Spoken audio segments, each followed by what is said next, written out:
타양살이의 서러움을 안고 어머니 품속 같은 고향을 찾아가는 길. 그 시절 열악했던 교통환경 때문에 고향길은 귀향전쟁이었다. 새로운 교통수단의 등장, 직행버스 시대. 옛날에는 그 관광버스들 많이 또 탔어요. 예. 그 고속버스는 정말 하늘의 별 따기고 그 표를 구하기는 힘들고 그냥 관광버스가 터미널 옆에 기다리고 있다가 뭐 광주, 목포, 해남, 안도, 진도, 광진 해갖고 사람들 꽉 찰 때까지 기다렸다가 타고 갔던 기억이 나요.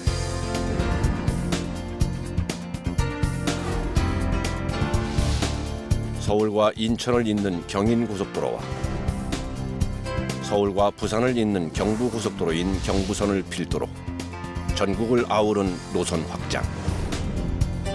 뒤늦게 개통된 호남 남해고속도로의 건설로 바야흐로 일일 생활권의 신호탄을 알린다.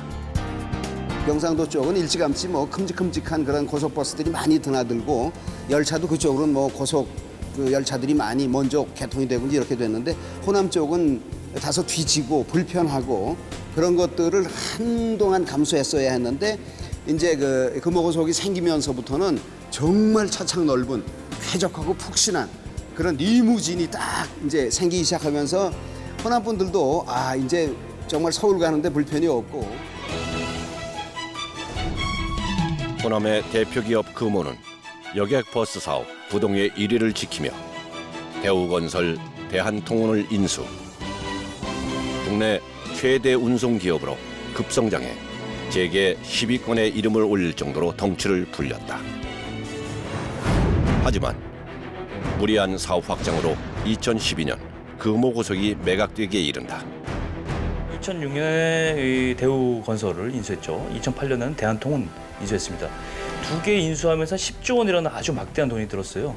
근데 이제 마침 운이 없었던 것이 2008년에 금융위기가 왔습니다. 그러다 보니까 가뜩이나 무리해서 자금을 동원해서 인수합병을 통해서 재개설을 확 올렸는데 이게 무리가 돼서 결국은 워크아웃에 들어가게 되는 그런 계기가 됐죠.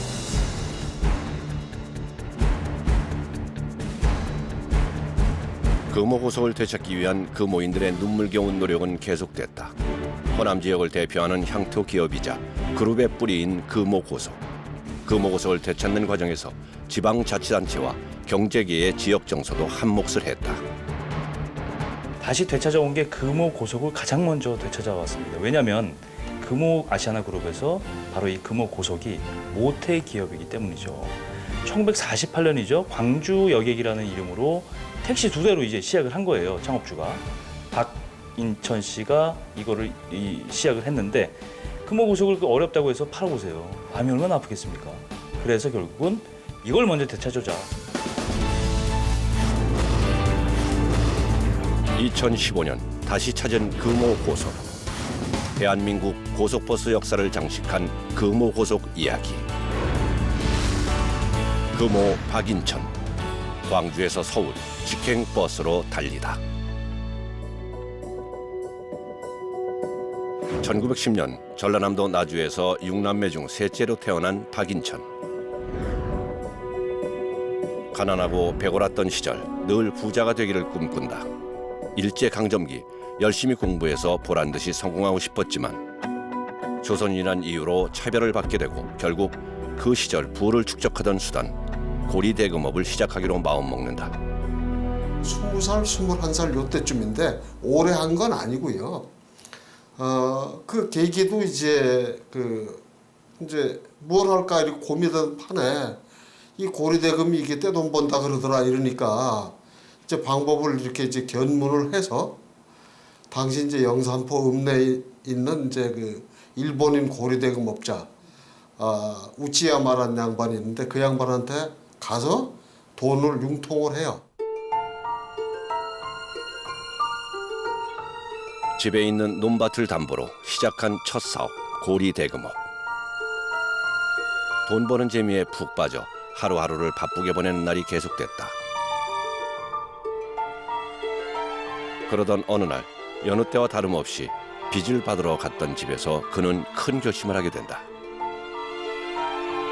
가족의 생계를 위해 울부짖는 여인을 마주하게 된 박인천. 돈을 갚지 못해 고통받는 사람들을 보면서 비로소 깊은 회의감에 빠지게 된다. 결국 그는 서민의 피눈물을 담보 잡는 고리대금 사업을 접기로 한다.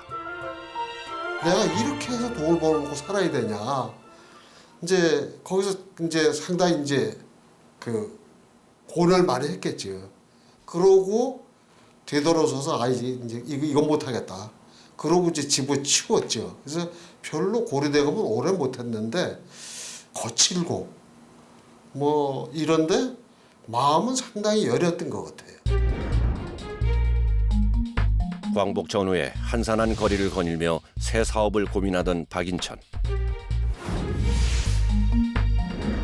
수십 대의 인력거와 마차가 오가는 거리를 보며 불현듯 사업 한 가지가 떠올랐다. 부족한 이동수단을 보며 택시 사업을 하기로 마음먹은 것이다.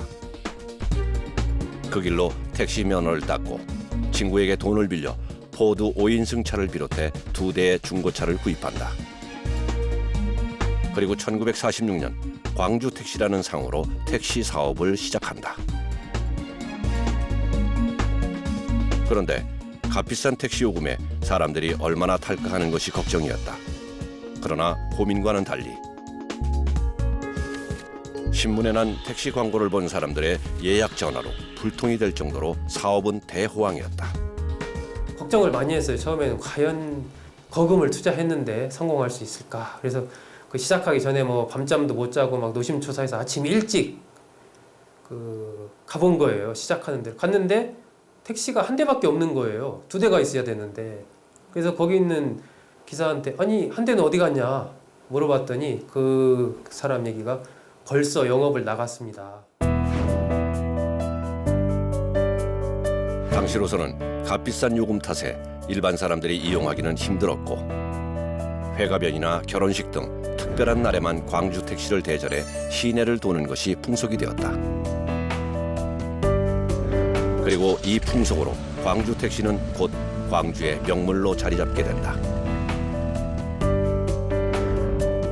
그렇게 택시를 찾는 사람들이 점점 많아지면서 박인천은 택시 9대를 더 구입, 사업을 확장한다. 신혼부부들이 이게 신행 드라이브 용으로 이용하기 시작을 해요. 이제 그러면서 자연스럽게 광주에서는 이 광주 택시가 새로운 어떤 그 이제 문화를 만드는 그런 계기가 됐고 그걸로 인해서 이제 돈을 많이 벌게 돼서 마지막엔 거의 뭐 택시가 9대까지. 연일 호황인 택시 사업이었지만 무언가 허전함을 느꼈던 박인천. 5인승 택시로는 서민들의 발이 될 수 없다는 것이 허전함의 이유였다. 더군다나 택시는 돈 있는 사람들의 전유물이라는 생각이 들면서 서민들의 교통수단인 버스 사업을 하기로 결심한다.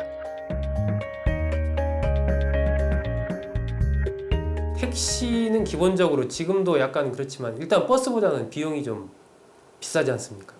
그리고 이용하는 사람들이 또 수가 적기 때문에 한정돼 있고 그래서 조금 더 많은 사람들을 좀 값싸게 이용할 수 있는 이러한 부분에 내가 기여했으면 좋겠다 하는 그런 생각을 갖게 돼요. 그것이 뭡니까? 그리고 버스죠.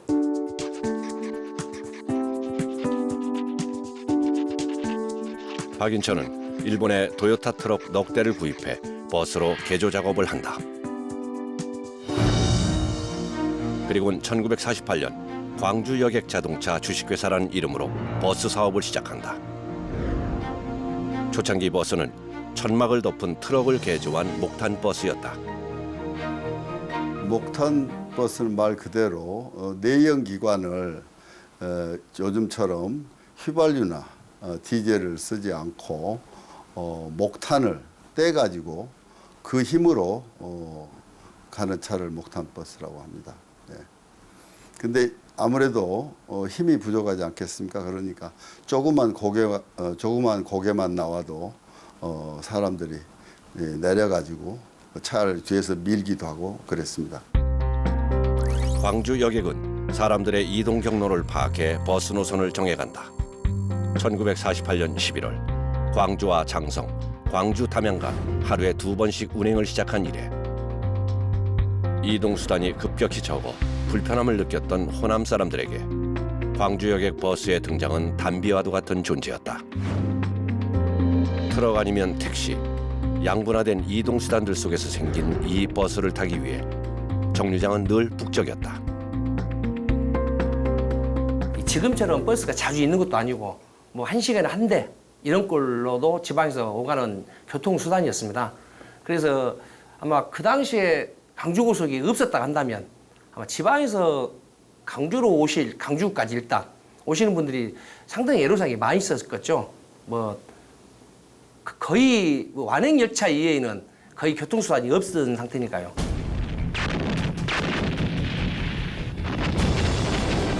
안농과도 같은 6.25 전쟁, 동족 상잔의 비극. 남부여대하고 피난을 가야 했습니다. 한국 전쟁이 발발하면서 광주여객은 더 이상 영업이 불가능해진다. 광주여객 버스 대부분을 강제로 뺏기거나 그나마 남은 버스는 심하게 파손됐고 당시 사회주의 개혁을 추진하던 북한군에 의해 박인천은 반동 분자로 몰려 광주 교도소에 수감된다. 돈이 어디서 나서 이런 트럭들을 다 이렇게 운영을 하느냐, 뭐 이렇게 계속 인민군이 이제 취조를 하죠. 근데 거기서 이 동서가 지금 생각해보면 좀 말을 잘못한 게 아닌가 싶은데 그 당시 이제 전라남도 경찰국에 있던 고위 간부가 돈을 좀 빌려줘가지고 그런 돈으로 이걸 좀 사서 운영하고 있다, 이런 식의 이제 답변을 합니다.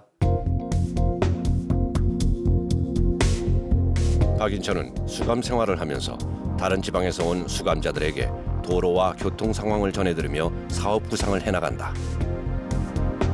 특히 전쟁 중에도 여전히 상공인들의 이동 수요가 있다는 사실을 간파하며 훗날 사업 재개를 다지게 된다.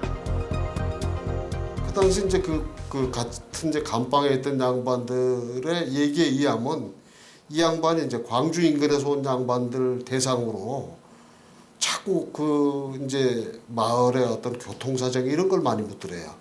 이제 그게 바로 뭐냐면 이 양반이 내일 죽을지 모레 죽을지도 모르면서 사업에 대해서 굉장히 강한 애착을 갖고 있었다. 한국 전쟁 발발 3개월 뒤에 수도 서울을 다시 수복하게 된다. 인민군들이 도망간 틈을 타 형무소에서 빠져나온 박인천은 감옥에서 구상하던 사업 재개를 위해 일터로 향했다. 예상보다 더 처참하게 파손된 버스들. 박인천은 곧바로 부서진 차체와 부품들을 수거해 버스 사업을 재개한다. 전쟁이 끝나지 않은 상황, 전쟁통에 노선을 확보하는 것은 쉽지 않았다. 박인천은 특히 광주와 전쟁 당시 임시 수도였던 부산 간의 노선 확보에 힘을 기울였다. 곳곳에 숨어있는 무장공비들을 피하고 안전한 경로 확보를 위해 박인천과 직원들 간의 머리를 맞댄 고민은 계속되었다. 6.25 발발 1년 6월 달에는 차가 6대까지 늘었습니다만은 도중에 전남 지역에서 출몰하는 소위 그 공비 빨치산들한테 차량이 습격당해서 운전사도 사망하고 했던 그런 사고를 겪어가면서까지도 도민들 위한 발휘되기 위해서 당시 다른 행정구역으로 노선을 확대할 경우 해당 지역 경쟁업체들이 수단과 방법을 가리지 않고 방해하던 상황. 하지만 회사를 위해서라도 경상도 노선은 꼭 확보해야만 하는 시점이라 더 이상 물러설 수도 없었다. 경상도 쪽에서는 광주역의 진출을 막기 위해 갖가지 편법을 써대며 불안을 자극시켰다. 무자비한 폭력 행사에 운행 방해는 집요하기만 했다. 광주 여객이 호남에서는 굉장히 잘 컸던 건 인정합니다. 근데 부산을 진출하려고 했더니 이미 부산에서 뭐 자리를 잡고 있는 버스 회사들이 굉장히 많았어요. 이미 그 회사들은 뭐 일본 야쿠자라든지 무용담에 따르면 일본 야쿠자라든지 뭐 국회의원들의 이미 지지를 이미 받고 있는 업체였기 때문에 금호고속이 그 광주를 벗어나서 부산에서 서울 노선을 딴다는 거는 정말 쉽지 않은 일이었습니다.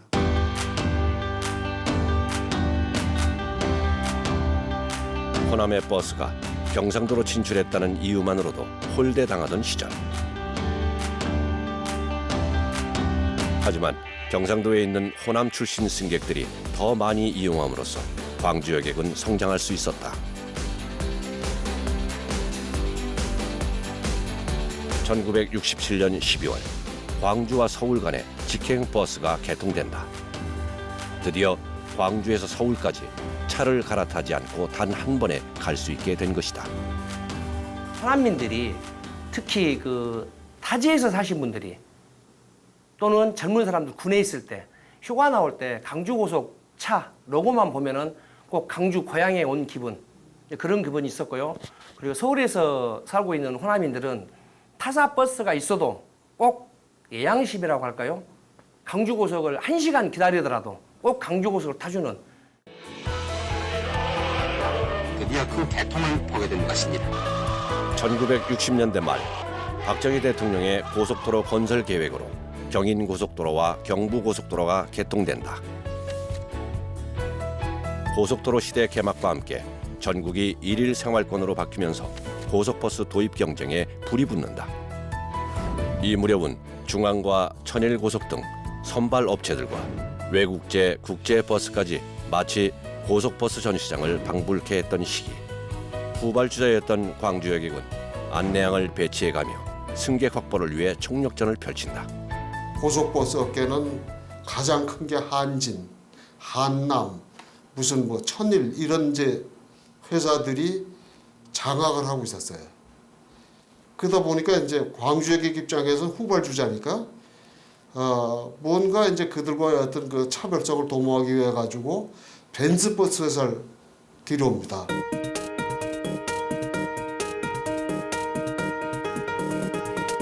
광주여객은 차별성을 위해 최고급 벤츠버스를 도입하며 개선된 외관과 성능으로 승부수를 띄운다. 당시 고속버스 차종 중에서 안정성이 뛰어났지만 선발 주자들을 앞지르는 것은 생각만큼 쉽지 않았다. 돌파구는 호남고속도로 개통뿐이었다. 대전부터 시작되는 호남고속도로. 어찌된 일인지 전주에서 광주 구간의 공사는 순탄치 않았고 개통은 점점 미뤄지고만 있었다. 시간이 흐를수록 투자를 감행했던 박인천의 시름은 깊어만 갔다. 금호고속 같은 경우는 이제 뭐 어쨌든 계속 사세가 확장 중이었거든요. 이 금호고속 같은 경우는 상당히 오랜 기간까지도 계속 벤츠를 굴렸어요. 그 벤츠 그 버스가 상당히 비싸잖아요. 그 이제 그러다 보니까 아무래도 좀 이제 채산성은 떨어질 수밖에 없고. 최고급 벤츠버스를 사기 위해 고금리의 사채를 끌어다 쓰면서 이자는 눈덩이처럼 불어났고 결국 부도 직전에 몰린 광주 여객.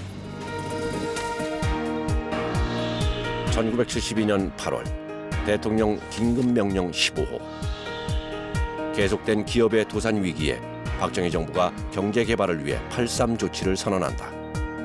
8.3 조치란 1972년 8월 3일을 기점으로 사채를 동결하는 조치로 사채 거래에 관한 원리금과 이자를 유예하며 상환 시기를 조정해주는 정책이었다. 위기의 순간 광주여객은 극적으로 회생하게 된다. 호남 남해고속도로가 개통되었습니다. 전주에서 시작해서 광주를 거쳐 순천, 진주, 마산을 거쳐 부산까지 이르는 1972년 11월 14일 대한민국 근대화의 대동맥을 잇는 호남 남해고속도로가 개통된다. 호남 남해고속도로 개통으로 광주와 부산의 운행 시간은 7시간에서 무려 3시간 반으로 단축되고 이로써 전국이 하루 생활권에 접어들게 된다. 호남 지역 노선은 광주 여객이 독점하게 되고 여객버스 사업 분야에서 광주 여객 시장 점유율은 나날이 높아져 간다.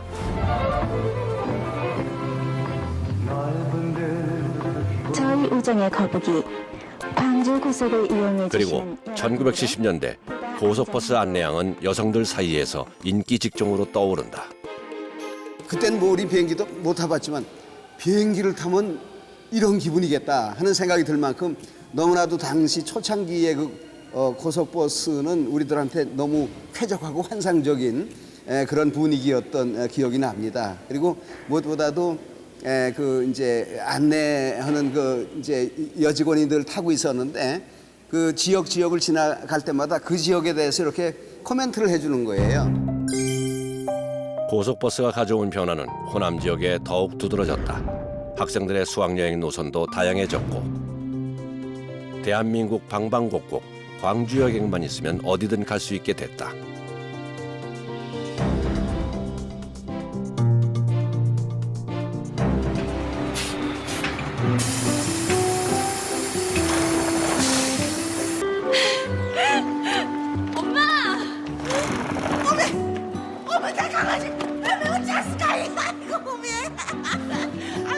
꿈을 실어다 주는 버스였죠. 이게 그 톨게이트를 지나고 오면 지금은 이제 반포쯤이라고 생각이 되는데 그때 그냥 아파트에 놀래죠. 일단 아파트가 너무 많으니까. 근데 봐보니까 이쪽만 보고 왔는데 이쪽에도 똑같은 아파트가 있는 거예요. 그래서 나도 서울 와서 성공을 해야 되겠다. 어떤 저의 꿈을 싣고 갔던 우정의 거북이죠. 여러 교통수단 가운데 가장 사연 많은 것은 바로 고속버스. 광주 여객은 호남인들의 꿈을 싣고 달렸다. 호남의 대표 여객회사에서 전국을 아우르는 고속버스 회사로 발전한 광주고속. 당시 고속버스 회사마다 터미널을 가지고 있었기 때문에 버스를 타고 내리는 것이 늘 헷갈렸다. 특히 사대문 안에 위치한 터미널이 교통체증의 원인이 되면서 시민들의 불만은 커져만 갔다. 고속터미널들이 90% 이상이 사대문 안에 있어요. 서울역, 종로 2가, 을지로 2, 3가, 그 다음에 이제 이제 중구, 저동 요런 데 다 있었어요.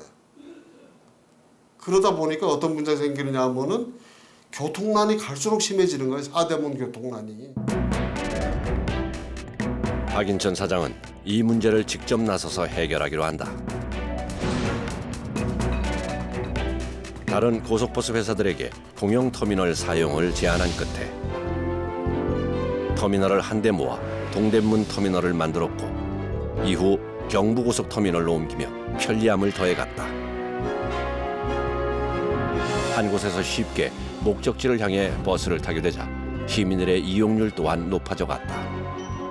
하나의 터미널에 모아놓으면은 고객들 입장에서 시간대도 시간대가 많아지기 때문에 편리해지고 따라서 영업력도 더 강화되지 않겠느냐는 생각으로 다른 회사들을 설득해서 하나로 모아서 운행하게 된 것이 공영터미널의 효시라고 알고 있습니다.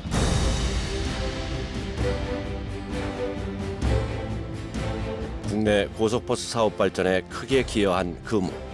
금호의 안방인 광주에도 국내 최대 규모의 금호 광주고속버스 터미널을 지어 향토 기업의 뿌리를 단단히 한다. 광주 여객에서 사명을 바꿔 금호 고속으로. 이후 금호는 여객버스 사업뿐 아니라 비행기 사업인 아시아나 항공, 타이어 사업으로 확장하며 자산 35조 대기업의 자리에 오르게 된다. 택시 2대의 여객 운송 회사로 시작해서 이렇게 큰 기업을 만들어내기까지는 정말 그 아버지 때와 아들 때의 그 합심한 노력이 있었다라고 말할 수 있는 그거는 부인의 여지가 없습니다. 그래서 이제 2대에 걸쳐서 이 그룹을 이뤄냈고요. 예를 들어 생각해 보십시오. 박성용 회장이 이제 장남인데 받아서 아시아나 항공을 인수해서 키우지 않았으면 오늘날의 금호아시아나 그룹이 있었겠습니까?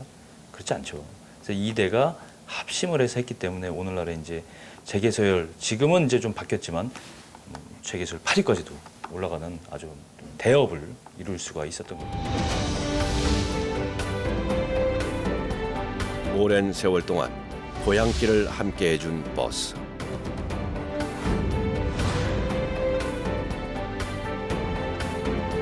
고속도로를 쌩쌩 달리던 거북이 버스는